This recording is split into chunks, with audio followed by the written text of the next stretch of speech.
오늘 우리에게 주시는 하나님의 말씀은 시편 107편 3절부터 7절, 23절부터 30절까지의 말씀입니다. 구약성경 883페이지 시편 107편 3절부터 7절, 23절부터 30절인데 3절을 읽은 뒤에 23절부터 30절까지 이렇게 읽도록 하겠습니다. 동서남북 각 지방에서부터 모으셨도다. 23절입니다. 네, 읽어주시면 되겠습니다.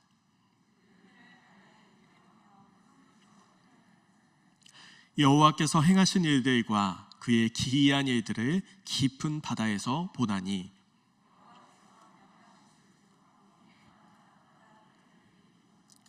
그들이 하늘로 솟구쳤다가 깊은 곳으로 내려가나니 그 위엄 때문에 그들의 영혼이 녹는도다.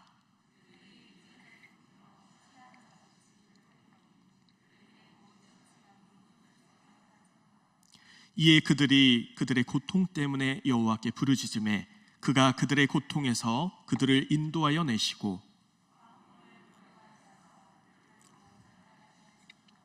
같이 읽겠습니다. 시작. 그들이 평온함으로 말미암아 기뻐하는 중에 여호와께서 그들이 바라는 항구로 인도하시는 도다. 아멘. 담임 목사님께서는 장례식 집례를 위해 지금 출타 중에 계십니다. 오늘 말씀의 제목은 수동태의 축복입니다. 우리는 살아가면서 어려움을 겪을 때가 있습니다. 그런데 그렇게 어려움을 겪을 때 유독 힘든 이유 중에 하나는 나만 겪는 고난인 것 같아서입니다. 나만 불행해 보이고 나만 우울해 보이고 나에게만 안 좋은 일이 일어나는 것 같아서 더욱 힘들죠. 핸드폰을 열어서 SNS를 보거나 또 주변에서 들려오는 소식을 들어보면은 다들 행복하게 잘 사는 것만 같습니다. 그러다 보니까 더욱 고독하고 공고하고 괴롭기 마련입니다. 그런데 목회 사역을 하면서 이제 많은 가정을 신방하고 또 대화를 나누고 혹은 장례식을 집례하면서 고인된 분의 인생에 대해서 이야기를 들어보면은 하나같이 고난 없는 인생은 없다라는 것을 느낍니다. 그분을 알지 못할 때는 정말 행복해만 보이고 또 자손들도 잘 사는 것 같고 무슨 고난이 있을까 싶었는데 그 인생에 지나온 여정 이야기 들으면 그런 어려움도 있었구나. 그런 어려움 가운데 어떻게 이 신앙을 지키고 자녀들을 양육했을까 하는 마음이 들곤 합니다. 찰리 채플린은 이런 말을 했죠. 인생은 멀리서 보면 희극이요 가까이서 보면 비극이다. 인간의 인생의 고난은 언제나 함께합니다. 고통 없는 인생, 고난 없는 인생은 없습니다. 하물며 태어난 지 얼마 안 된 갓난 아이도 혹은 유치원 다니는 유치원생도 각각 나름의 고난과 고통을 겪곤 합니다. 그게 우리의 인생이죠. 우리가 살피고자 하는 시편 107편은 우리네 인생을 담고 있습니다. 우리가 살핀 3절에 구원받은 사람들이 동서남북에서 모였다라고 하는데 이게 무슨 의미일까? 넷은 그러니까 숫자 4, 넷은 땅의 그 숫자를 나타냅니다. 그래서 동서남북 이것은 이 땅의 모든 것을 총체하는 의미입니다. 즉 네 방향에서 네 가지 고난을 겪은 사람들이 모여들었다는 것이죠. 그런데 본문의 히브리어 성경으로 보면은 동서남북이라 하지 않고 동서북 바다라고 합니다. 남이 빠졌죠. 남쪽을 생각할 수 있는 단어 히브리어 얌은 바다를 뜻하는데 이 팔레스타인 지역에서 남쪽에는 홍해가 있기 때문에 홍해를 뜻하기도 합니다. 그러니까 바다라는 말 자체가 남쪽을 의미한다 라고 볼 수 있고요.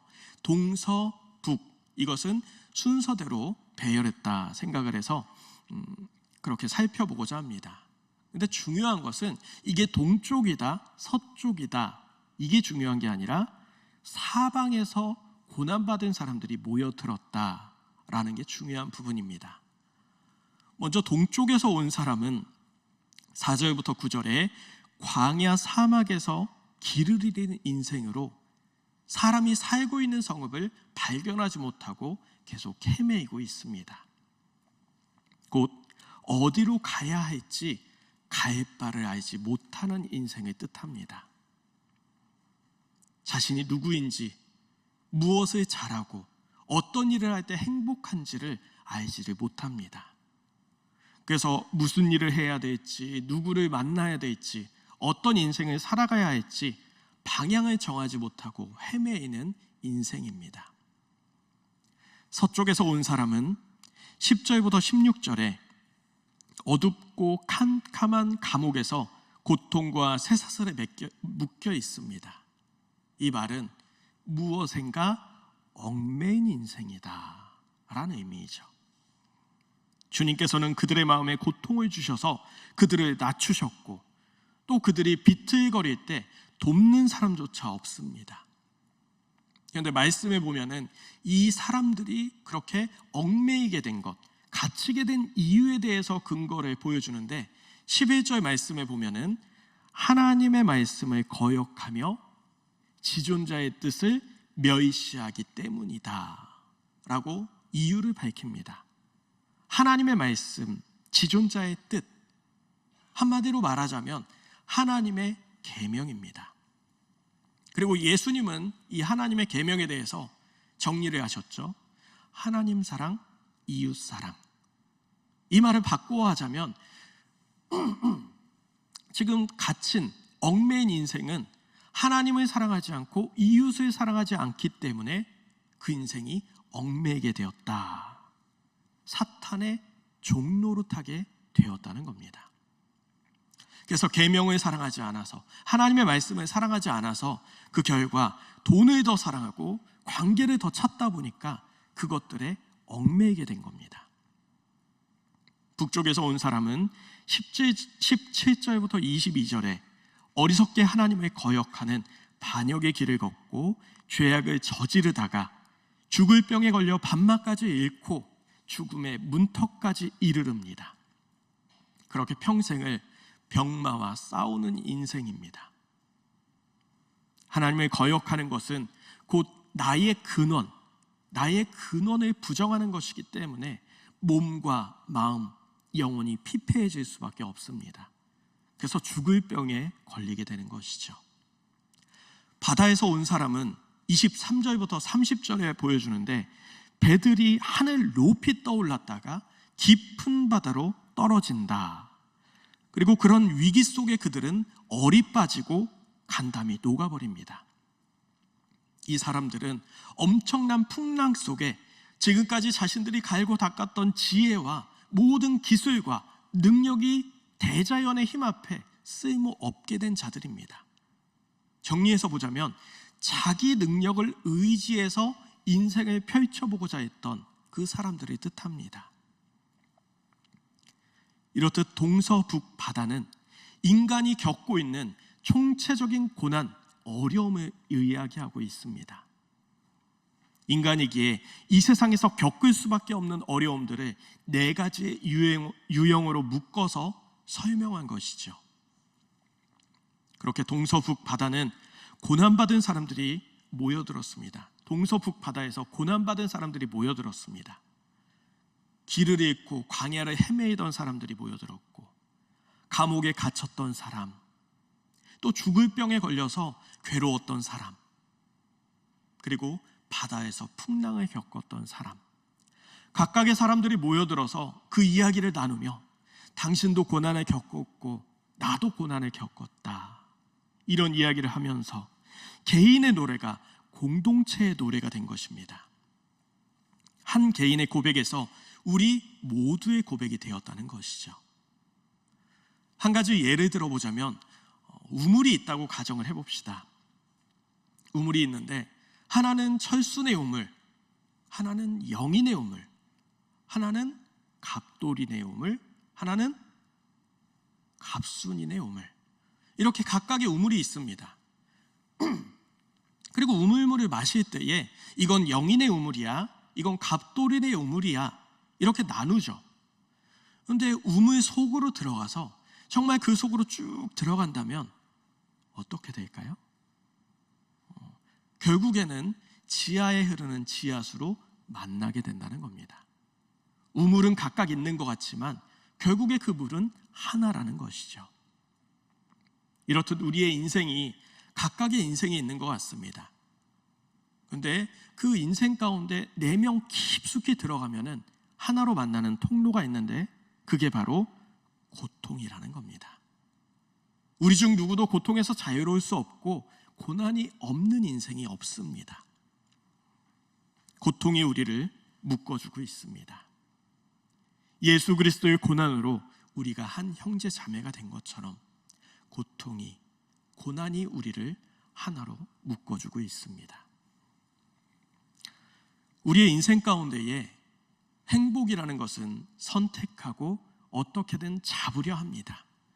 이를테면 맛집을 찾아서 맛있는 음식을 먹는 이유는 행복하기 위함이죠. 또 배우자를 위해서 열심히 노력하고 또 결혼을 하는 것, 이 또한 행복하기 위함입니다. 머리를 싸매고 자격증을 열심히 취득해서 취업하려는 것, 행복하기 위함이죠. 반면 고통은 피하고 싶습니다. 오히려 고난은 내가 잡는다 이거보다는 당하게 되는 경우가 많습니다. 그 누가 흙수저로 태어나고 싶겠고, 그 누가 강도를 만나고 싶겠고, 교통사고를 겪고 싶겠고, 그 누가 어려움을, 아픔을, 고난을 겪고 싶겠습니까? 어떻게든 피하고자 하는 게 그런 어려움입니다. 그래서 우리의 인생 중에 고난은 대부분이 수동태입니다. 타자로부터 주어지는 것, 억지로 찾아오는 것이란 의미입니다. 성경의 인물 가운데에 정말 파도와 같이 굴곡진 인생을 살았던 게 요셉입니다. 그런데 이 요셉이 어린 시절에 꿈을 꾸는데 이게 좀 요셉이 성숙했다면은 어떤 꿈을 꾸든 자기 마음에 잘 갈무리했으면 됐을 텐데 어린 시절엔 철이 없었죠. 그래서 형들이 뭐 잘못하면 쪼르르 아버지에게 달려가 고자질을 합니다. 문제는 아버지가 요셉만 너무나 아끼고 채색 옷, 그러니까 좋은 옷을 지어 입히니까 형들은 가뜩이나 요셉을 안 좋아했습니다.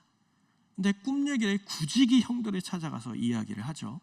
형들, 제가 꿈을 꿨는데 제가 볏짚을 묶고 또 형들이 볏짚을 묶었는데 형들의 볏짚이 내 볏짚으로 와서 절을 하더라고요.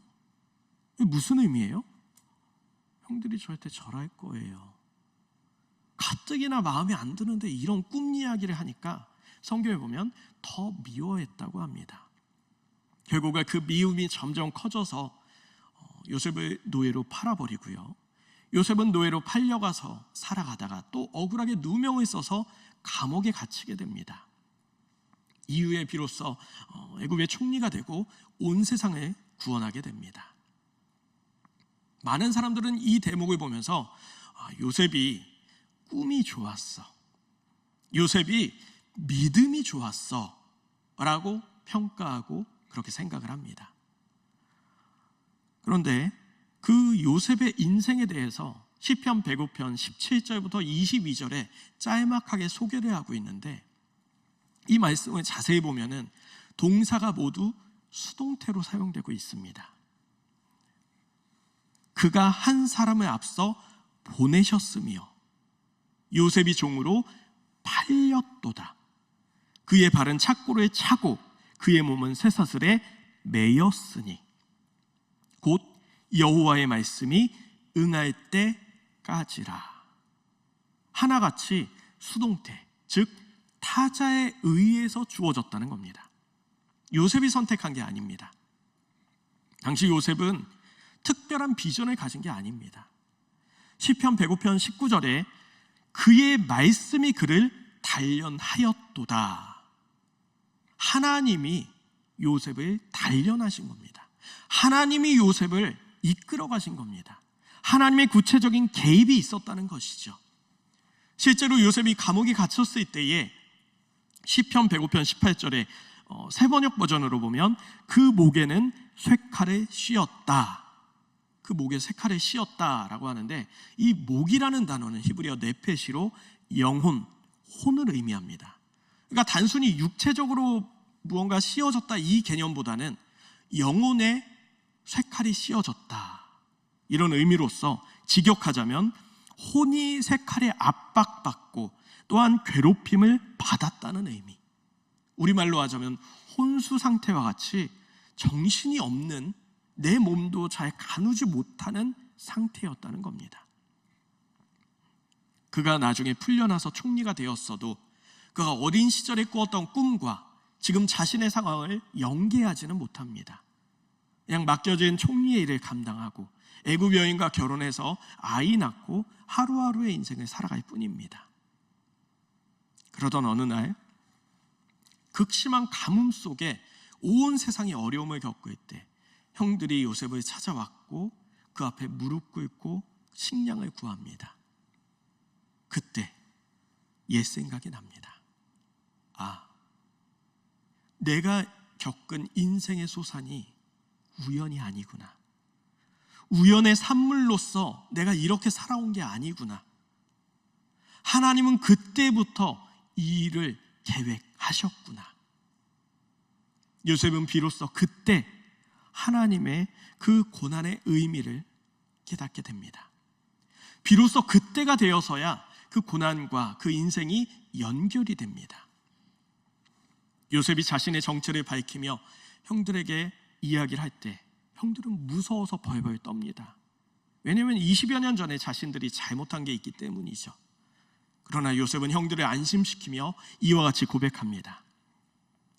나를 여기로 보낸 것은 형들이 아니라 하나님이십니다.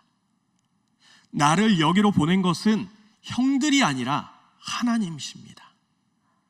그때가 되어서야 비로소 인생의 그 고난과 하나님의 계획하심, 그것을 연결짓게 됩니다. 요셉은 인생의 수많은 고난을 겪으며 살아갑니다. 그 알 수 없는 고난과 고통 속에 때론 인내하며 때론 온몸으로 그 고난을 겪으며 그 어려움을 이겨내지만 견디어왔을 뿐입니다. 이것에 나의 인생에 무언가 계획이 있겠지, 이런 생각을 한 게 아니라 지금 찾아오는 고난을 하루하루 눈물을 흘리지만 한 걸음 한 걸음 겪어낼 뿐이었다는 겁니다. 요셉의 인생이 완숙해질 즈음에 지나온 그 길을 걸어왔던 그 길을 돌아보니 내 의지와 상관없이 생겨난 그 고난들이 하나님이었습니다. 우리는 로마서 8장 18절에 현재의 고난은 장차 우리에게 나타날 영광과 비교할 수 없도다, 이 말씀을 깊이 묵상해야 합니다. 나에게 수동태로 다가오는 고난들이, 억지로 다가오는 것 같은, 내가 원치 않았는데 찾아온 이 고난들이 알고 봤더니 수동태의 축복, 하나님의 개입이었다는 겁니다. 히브리서 5장 8절부터 9절에 그가 아들이시라도 받으신 고난으로 순종함을 배워서 온전하게 되셨은즉 자기에게 순종하는 모든 자에게 영원한 구원의 근원이 되시고, 예수님도 고난을 통해 순종을 배웠다고 말씀합니다. 고난 앞에 순종함으로 단련된 자들이 구원에 이르는 영광을 맞이하게 됩니다. 지금 이 시점에서 저의 인생을 되돌아보고자 합니다. 저는 시골교회 목회자 아들로 태어났고요. 기계공고를 가겠다는 저의 의지와 상관없이 만약에 네가 기계공고를 가면은, 그러니까 목사가 되기 위해 인문계 고등학교를 가지 않고 만약에 네가 기계공고를 가면은 그때부터 너는 네 인생을 네가 알아서 해라. 돈도 알아서 벌고 먹을 것도 알아서 하고. 말이 되나요? 협박 아닌 협박을 아버지에게 받고 저는 그 협박에 굴하고 굴복하고 인문계 고등학교에 진학합니다. 그리고 이제 고3이 되어서 서울신대에 수시 원서를 넣으며 저의 마음 가운데 이런 생각을 했습니다. 하나님, 제가 성적이 그렇게 좋지 않은데 수시 원서를 넣었습니다. 만약에 이 원서를 넣었는데 합격을 한다, 그러면 하나님이 저를 부르신 것으로 생각하고 목회자의 길을 걷겠습니다 라고 그런 마음을 가졌습니다. 그리고 합격을 당합니다. 제가 능력이 있지 않았어요. 신학교 입학을 앞두고 언젠가 이런 이야기를 들었습니다.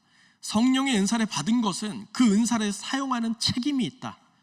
이를테면 방언의 은사를 받으면 기도의 책임이 있다. 기도해야 된다. 이 이야기를 듣고 저는 하나님, 굳이 저에게는 은사를 주시지 않아도 제가 잘 순종하며 가겠습니다. 이렇게 굳이 은사를 구하지 않았습니다. 그런 저에게 하나님은 성령의 은혜를 주시더니 뛰게 하셨고, 또 손바닥에 박수를 치며 하나님을 찬양하는데 피가 고일 정도로 박수치게 하셨고, 구하지 않았던 방언의 은사를 굳이 주셔서 그 은사를 허락받게 됩니다. 그 은사들의 체험은 사실 목회자의 길을 걷겠노라, 또 신학교 입학을 앞둔 상황 속에서도 제 스스로는 주님, 자신이 없습니다. 주님, 전 잘 모르겠습니다 하는 그 연약한 가운데에 내가 너를 사랑한다, 내가 너와 함께한다 라는 부정할 수 없는, 부인할 수 없는 확고한 메시지였습니다. 그렇게 기쁜 마음을 안고 신학생이 되고 또 결혼을 하고 아이를 낳습니다. 이제 하나님의 고난의 연단이 시작됩니다. 서울의 첫 사역지에서 이제 사역을 할 때에 분명히 서울에 있는 집입니다. 그런데 도시가스가 들어오지 않습니다. 그래서 겨울철에 방 하나에만 그 보일러를 돌렸는데 한 달에 딱 한 드럼이 들어갔습니다. 14년 당시 한 드럼에 30만 원이었습니다.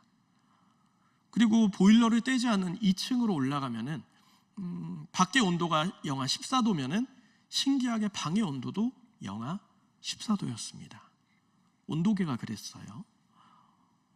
목사가 되어서 이제 부임한 곳에서는 내가 열심히 사역하고 최선을 다하면 인정을 받고 또 무난한 삶을 살 수 있겠지, 무난한 삶을 사는 목사가 될 수 있겠지 하면서 열심히 했습니다. 그것은 다 저의 착각이었고요. 돌아온 것은 우울감과 상실감과 괴로움이었습니다. 다음 사역지에서는 막말에 법도 지키지 않는 자기 고집만 피우는 집주인을 만나게 되어서 이제 집주인이 집을 빼라 독촉을 하고 여차여차해서 집을 빼주겠노라 했더니 이제는 말을 바꾸셔서 빼지 말아라, 빼라는 말을 하지 마시던가, 빼지 말라고 하더니 전세금도 나는 돌려줄 수 없다, 더 살아라. 세상에 이런 분도 있구나. 성도님들이 집 구할 때 힘들겠다, 이런 마음을 갖게 되었는데, 모든 법과 상황은 이미 집주인이 말을 한 게 있고 또 법적인 절차가 있어서 저에게 전세금을 돌려줘야 되는 그런 상황이었습니다. 지나고 보니 그 집주인은 현실에 안주하고자 하는 저를 움직이게 하는 하나님의 계획이었습니다. 그렇게 전 지금 여기 서 있습니다. 저를 이곳에 있도록 한 것은 하나님이십니다. 지금 뒤돌아보면은 이렇게 편하게 이야기할 수 있죠. 그리고 별거 아니었던 것 같습니다. 그런데 그 당시에 그 일을 겪을 때는 파도가 치는 것처럼 앞을 알 수 없는 괴로움과 공고함 속에 있었습니다. 지나고 보니 그 고난들, 그 어려움들이 하나님이 나를 연단하고 또 경험케 하시기 위한, 나를 움직이게 하는 수동태의 축복이었음을 깨닫습니다. 앞으로 저의 인생 가운데에 또 이와 같은 고난이 찾아올 수 있습니다. 그러면 저는 또 힘들어할 수 있겠죠. 다만 전과 같이 극심한 괴로움과 고통 속에 허우적대진 않을 것 같습니다. 고난은 나에게 하나님께서 주신 수동태의 축복이라는 것을 묵상하며 묵묵히 주님과 그 길을 걸을 테니까요. 우리 인생에 다가오는 다양한 고난 앞에 우린 힘에 겨워하기도 하고 부르짖기도 하지만 시간이 지나서 뒤돌아보면 그 고난이 하나님이십니다. 그곳에 하나님이 계십니다. 예레미야가 3장 33절에 주께서 인생으로 고생하게 하시며 근심하게 하심은 본심이 아니시로다. 우리의 인생 가운데 고난을 주시는 것, 근심하게 하시는 것은 하나님의 근심이 아니라고 합니다. 하나님은 사랑이 많고 자비하셔서 그 본심은 우리가 평안히 살기 원하십니다. 그런데 우리 삶의 고난이 왜 찾아오는가? 히브리서 12장 10절에 오직 하나님은 우리의 유익을 위하여 그의 거룩하심에 참회케 하시기 위함이라. 우리의 유익을 위함이라고 말씀합니다. 또한 호세아 6장 1절부터 2절에 오라 우리가 여호와께 돌아가자. 여호와께서 우리를 찢으셨으나 도로 낫게 하실 것이요 우리를 치셨으나 싸매어 주실 것임이라. 여호와께서 이틀 후에 우리를 살리시며 제3일에 우리를 일으키시리니 우리가 그의 앞에서 살리라. 고난은 하나님께서 하나님의 백성을 지키시기 위한 하나님의 은혜의 통로입니다. 또한 하나님의 자녀의 삶의 성숙과 가치를 만들어가게 하는 수동태의 축복임을 우리가 기억하며 주의 은혜를 찬양하며 살 수 있길 주님의 이름으로 축원드립니다. 이 시간 말씀을 기억하며 함께 기도하겠습니다. 이 땅에 살아가며 겪는 고난 속에 하나님의 은혜를 경험하는 우리 모두가 되기 위해서 이 시간 주님의 이름만 부르고 통성으로 기도하겠습니다.